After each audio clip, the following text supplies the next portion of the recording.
Prior to beginning the activity, please be sure to review the faculty information and disclosure statements, as well as the learning objectives. After listening to the activity, complete the post-test by clicking the Earn Credit link in the episode description. Downloadable slides and resources are also available. The following presentation is copyrighted by Medscape. No use, broadcast, or recording of this presentation or any part thereof is permitted without the written authorization of Medscape. The following presentation is part of a certified educational activity provided by Medscape Education and supported by an independent educational grant from Fathom Pharmaceuticals.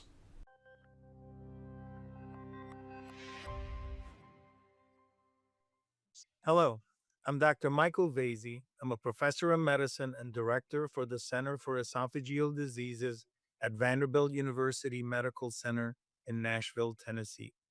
Welcome to this Medscape program titled Identifying Suboptimally Managed Erosive Esophagitis in Practice. I'm very pleased to be joined today by my expert colleagues, Dr. John Pandolfino, who's the Hans Popper Professor of Medicine and Division Chief for Gastroenterology and Hepatology at Northwestern University's Feinberg School of Medicine. As well, Dr. Leila Kia, who's an Associate Professor of Medicine and Fellowship Program Director also at the Feinberg School of Medicine at Northwestern. John and Leila, welcome. Thank you. So today we're going to be discussing GERD and erosive esophagitis, and more specifically, how we diagnose erosive esophagitis in practice. So let's start by introducing our patient case. Veronica is a middle-aged woman with long-standing daily heartburn and regurgitation. She's been experiencing these symptoms for about 15 years, and she's self-treated with over-the-counter antacids. She finds the antacids helpful in the short term, so she gets some relief, but she continues to have daily recurrent symptoms, especially after her meals. Her primary care physician prescribed omeprazole 20 milligram once daily, which she's been taking for the past 5 months. However, she continues to be symptomatic. Her diet is unremarkable, except she does have a fondness for some spicy foods and red wines, and she finds that she has some symptoms, especially after those meals.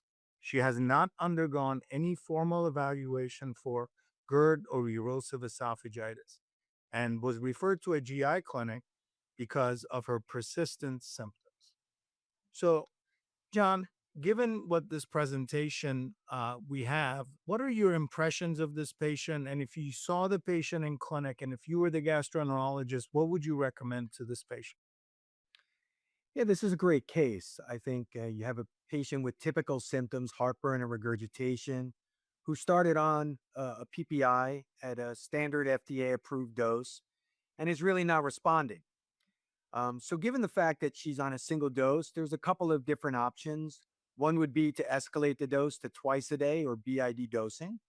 That's certainly reasonable, especially given the fact that the patient may be a little bit younger, but this patient is middle aged, so you may be a little bit more concerned that you might need to do an endoscopy at some point.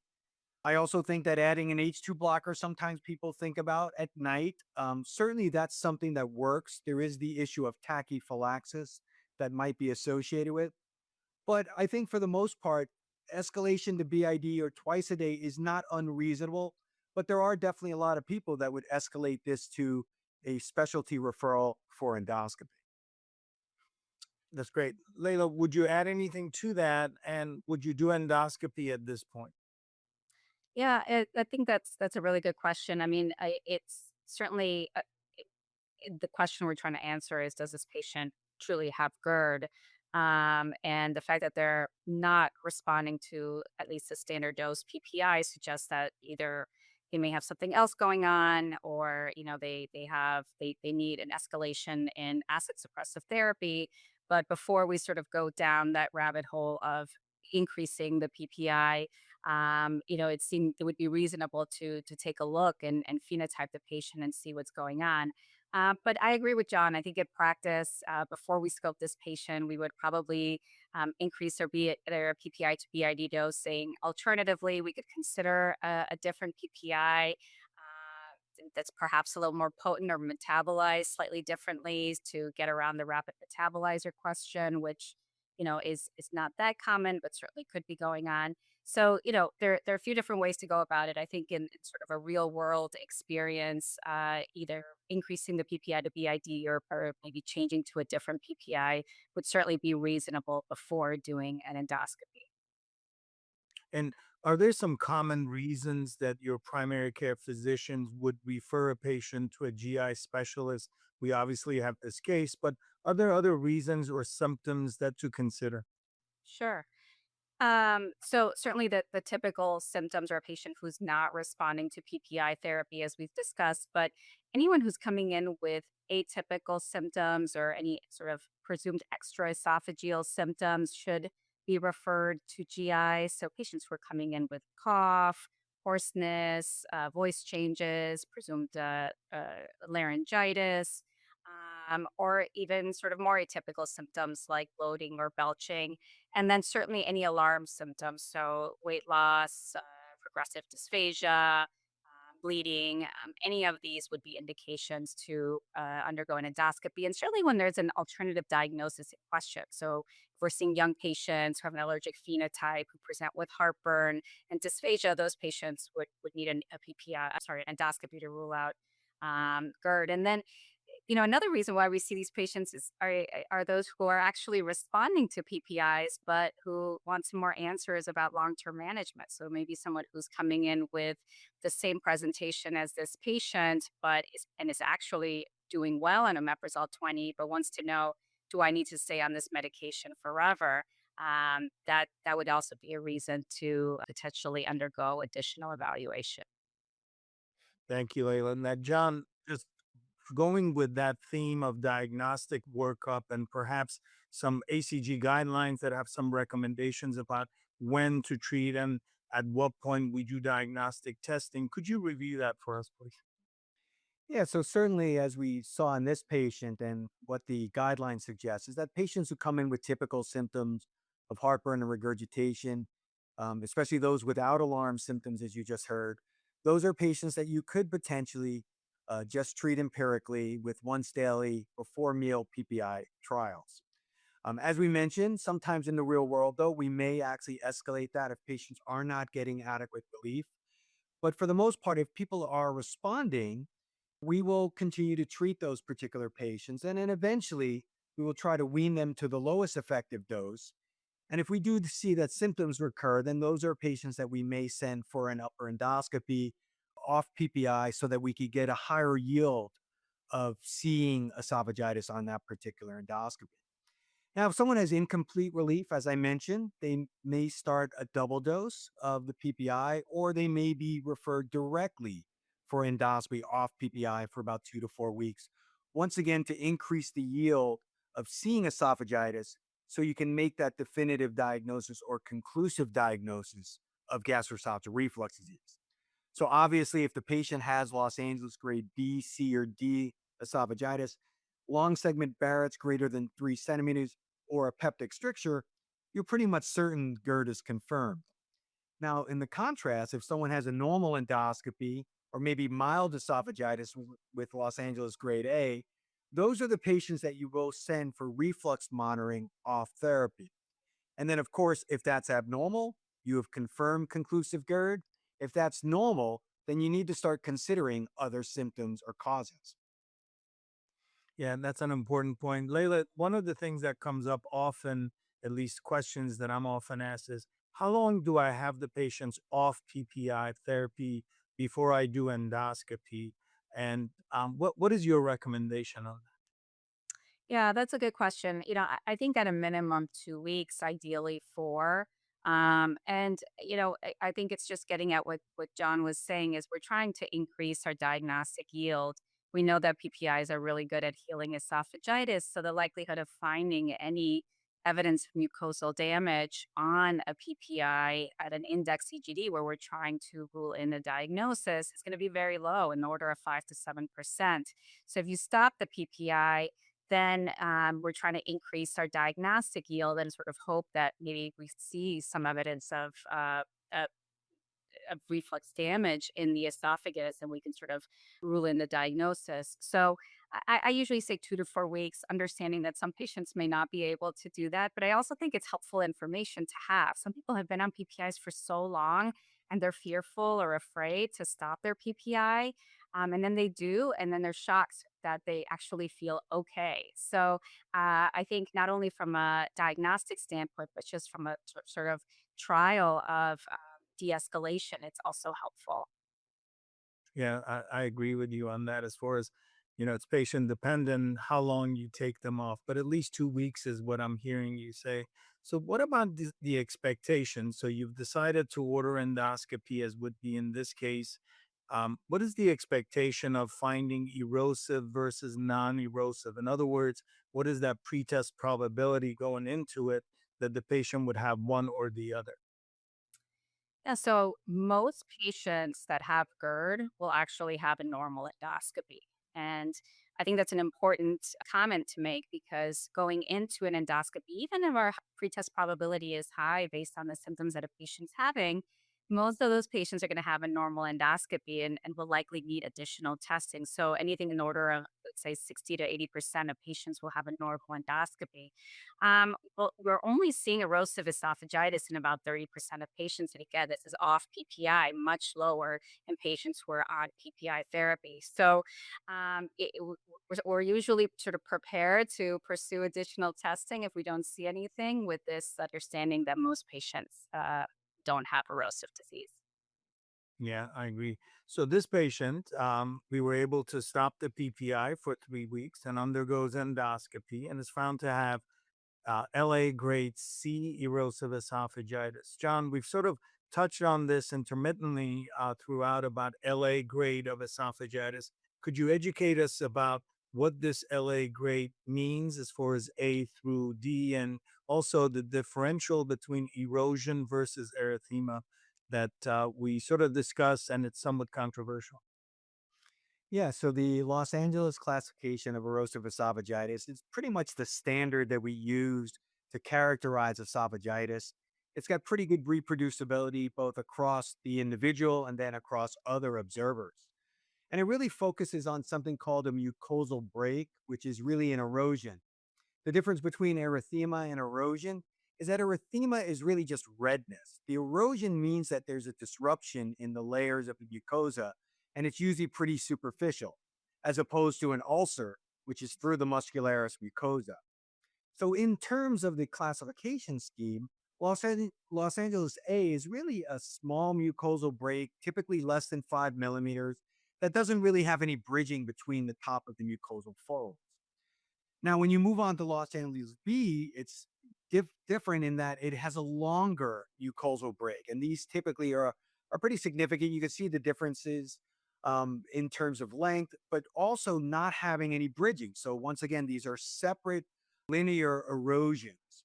Where you start to see bridging is really where Los Angeles C and D come into play. Los Angeles C is really a mucosal break that's continuous, and you see bridging across these erosions so that there's less than 75% of the circumferential involvement across the entire luminal surface. And then once that circumferential involvement is more than 75%, that's really where Los Angeles D esophagitis is graded. So B, C, and D are the more prominent esophagitis that would relay some need for maintenance therapy. Yeah, that's right. So we used to your point, we used to grade esophagitis based on erythema.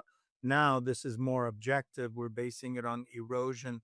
Layla, John had mentioned this about LA grade A esophagitis in one of the slides that we had. So, what is this controversy or discussion about doing away with LA grade A esophagitis?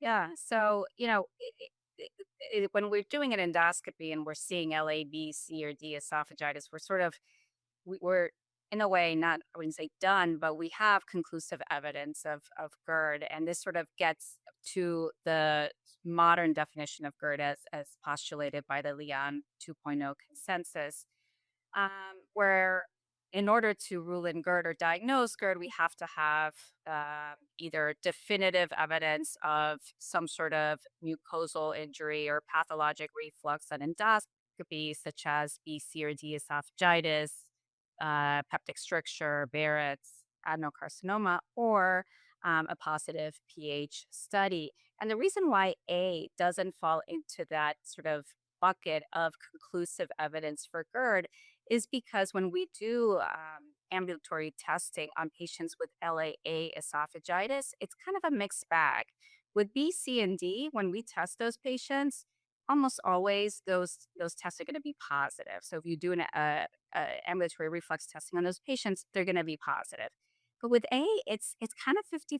It's a mixed bag. And so we can't really rule it in based on that finding. Now, having said that, if you see a patient with a big hernia that has a disrupted anti-reflux barrier, LAA esophagitis, certainly that could be suggestive of GERD, but you probably have to do additional testing at that point to rule that in. So again, so LAA is kind of a mixed bag. B, C, and D are conclusive. Yeah, thank you so much.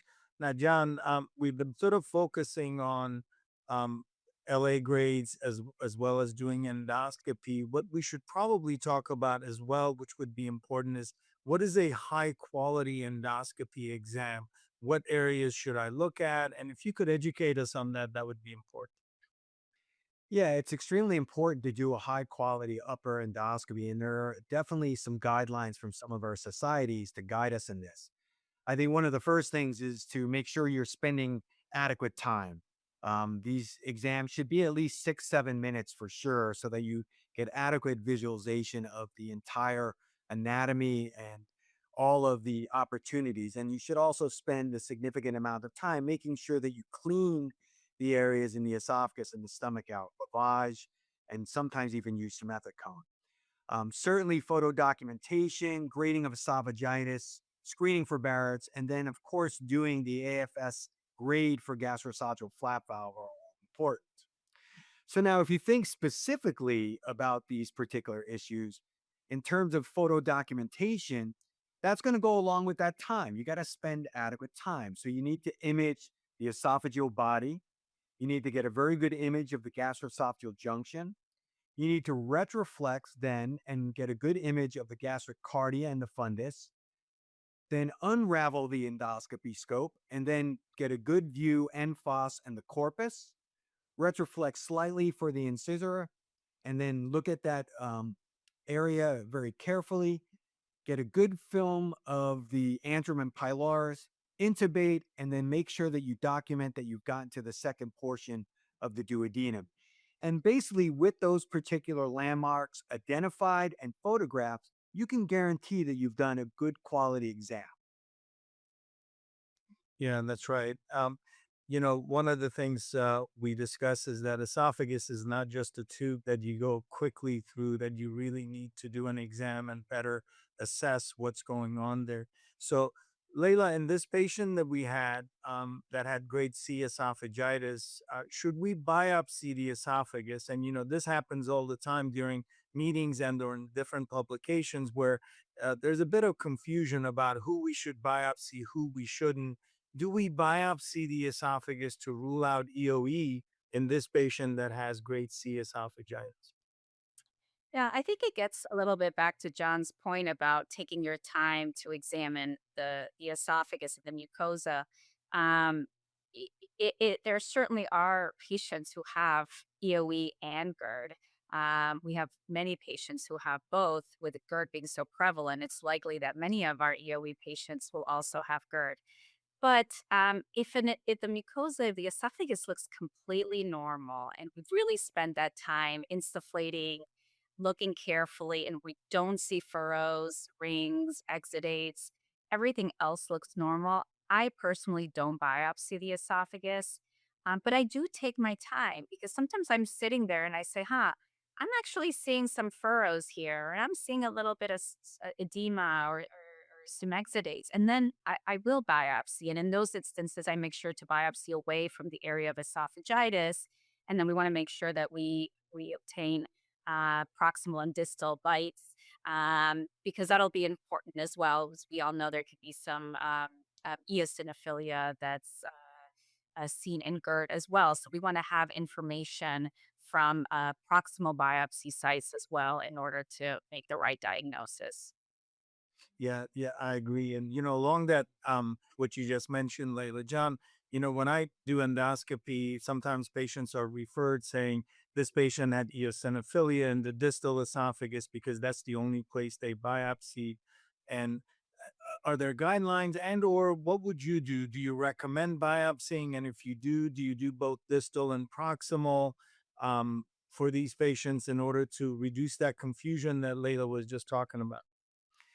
Yeah, I think certainly if someone has symptoms like chest pain with swallowing or dysphagia, those people, it's very easy. You definitely biopsy those people to rule out EOE. I think someone who actually obviously has erosive esophagitis, B, C, and D, you don't have to biopsy those particular patients looking for EOE. I think those patients can easily be assessed. I do think that it is overdiagnosed in GERD patients.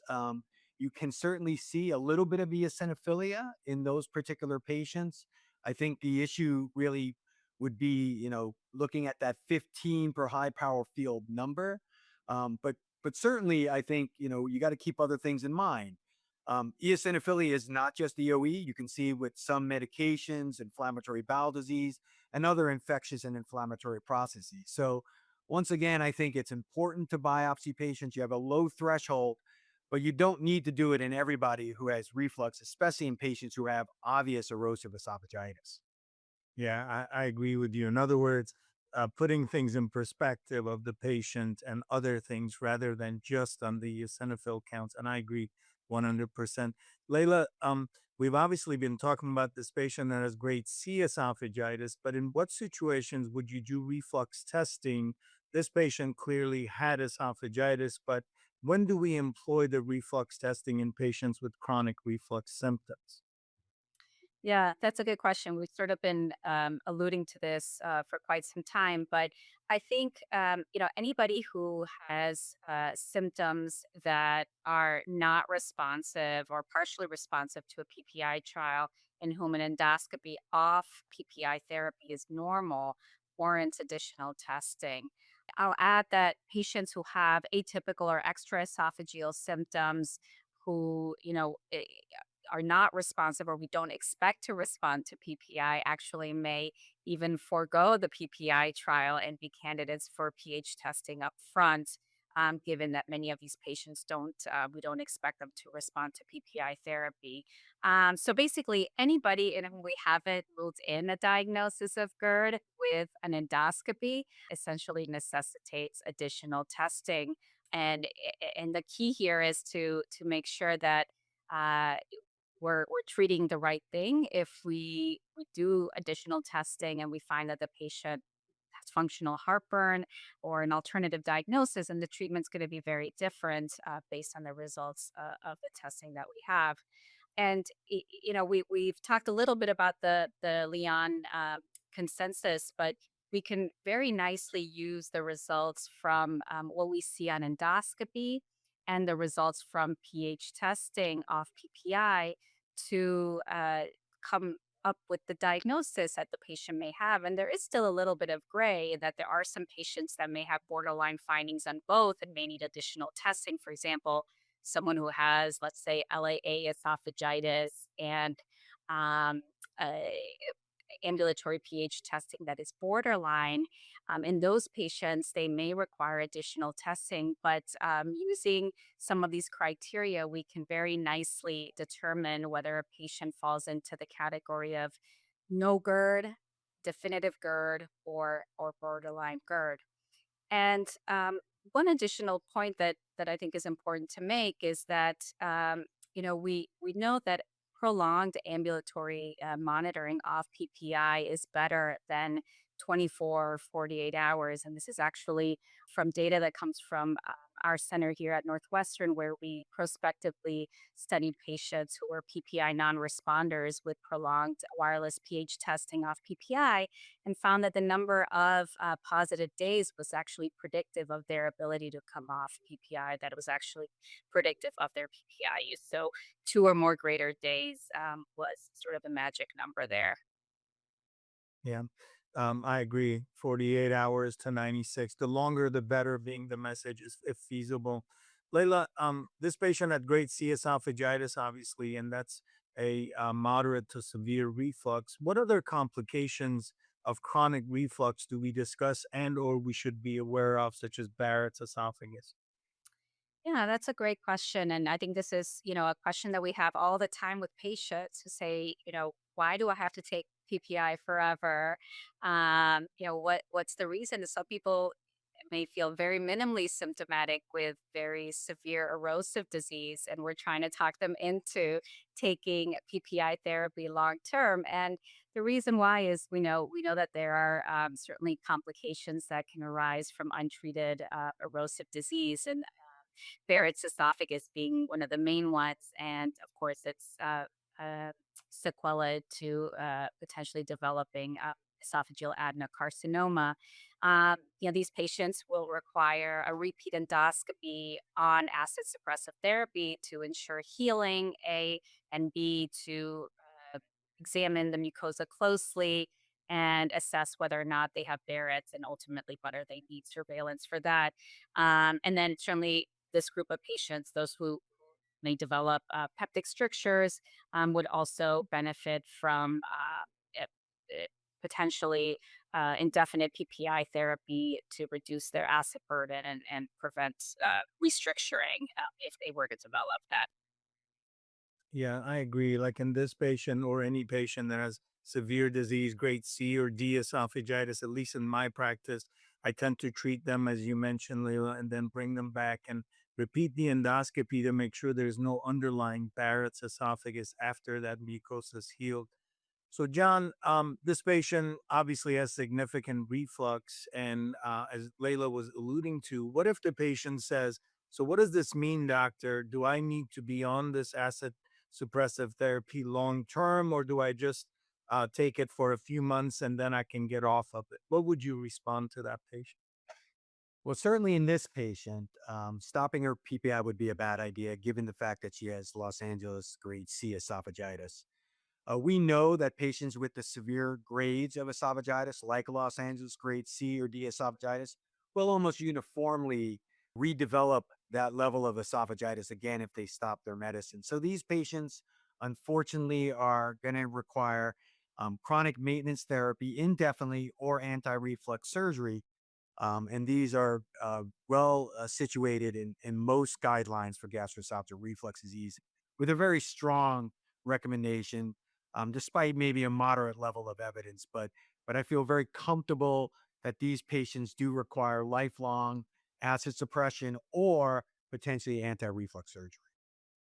Yeah, I agree. And ACG guidelines recommend the same with strong recommendation and moderate level of evidence. So I would agree.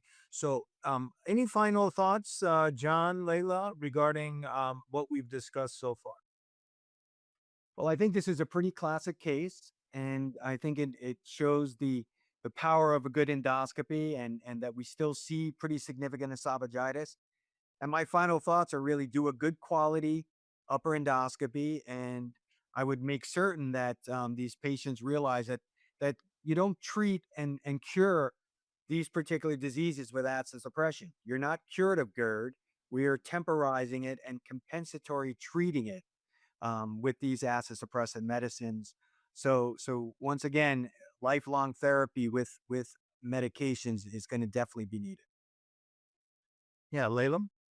Yeah, I think that's a great point. And, explaining to the patient why that's so important, especially if they're, feeling better and eager to potentially de escalate or come off their PPI therapy. The one other point I'll add is that, we should certainly consider additional testing when we see the opposite scenario where when we see a normal endoscopy, and a patient has been on PPI therapy in the past for a long time with partial response. We need to try to get to the bottom of what's driving their symptoms. So, pH testing off PPI therapy, prolonged pH testing off PPI therapy can help us rule in or GERD, and potentially find an alternative diagnosis that would be treated differently. Yeah, again, those are all important points. Again, John, Leila, this has really been a great discussion. And thank you so much for your time and expertise, valuable information that you were able to provide based on your practices. So let's go ahead and wrap up with a few key takeaways from today's discussion. What we heard was that reflux is a common disorder, and we learned that the majority of reflux patients likely have non erosive disease. However, and more importantly, a significant percentage may have erosive esophagitis that requires prompt recognition and treatment to prevent serious complications. We also heard that if reflux symptoms persist despite optimal PPI therapy, as was the case with the presentation that we had, we should proceed with objective testing while holding the anti secretory therapy for at least 2 weeks. If there is non erosive disease during endoscopy, our experts recommending that we do ambulatory reflux testing in that patient to see if there is any objective evidence of reflux. And finally, persisting esophagitis despite optimal PPI therapy definitely fulfills the definition of refractory GERD. John, Leah, thank you again for joining me today for this discussion, and thank you for watching. Please answer the questions that follow and complete the evaluation.